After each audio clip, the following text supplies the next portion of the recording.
ও বৌদি জানো পাশের বাড়ির কাকিমার মেগি উঠেছে। সে কি? কেমন করে? এমন করে। No, no, no, no.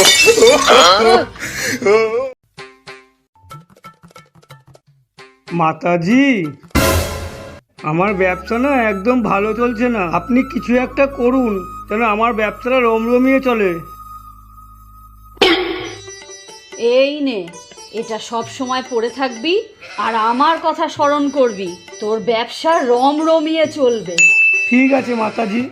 আর হ্যাঁ, তোর ব্যবসার প্রথম কাস্টমার আমিই হলাম। আমাকে কিন্তু সবকিছু ফ্রিতেই দিতে হবে। বলতো তোর কিসের ব্যবসা? মাতাজি, আমি শ্মশানে মরা পুরাই। ঠিক আছে মাতাজি, আপনার চিতাটা নয় ফ্রিতেই জ্বালিয়ে দেবো।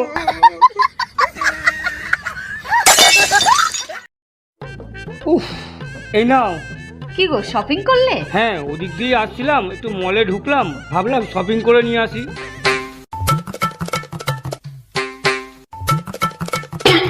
এ কি, এখানে তো আমার জন্য কিচ্ছু নেই। আমার জন্য কিছু কেননি? আরে এগুলো কিনতে কিনতেই টাকা শেষ হয়ে গেছে, কিন্তু তোমার জন্য একটা ড্রেস দেখে এসেছি, আমার হেভি পছন্দ হয়েছে। পরের বার গিয়ে ওইটা আনবোই। এই দেখো, জামাটার ফটো তুলে এনেছি। No, no, no, no.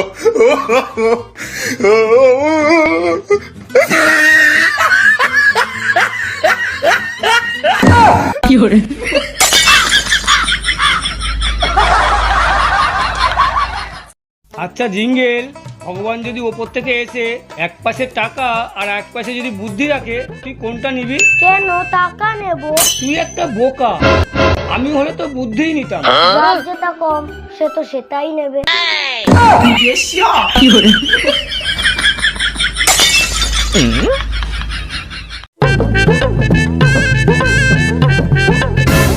এই তুমি কি করছো?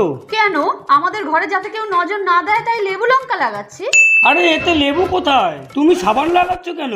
আরে তুমি জানো না, এটা ভীম বার তো, এতে আছে 100 লেবুর শক্তি। তাছাড়া এখন যা লেবুর দাম, এই দিয়ে কাজ চালিয়ে নিলাম।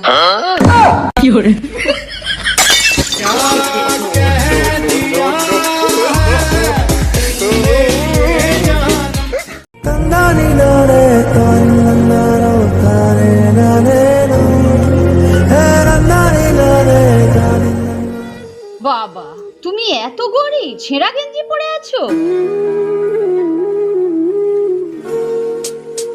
তোমার আর কোনো গেঞ্জি নেই? না। দাঁড়াও, আমি এক্ষুনি আসছি। এই নাও, নাও, এটা তোমার। छोटा सा मेरा जहां है खुदा।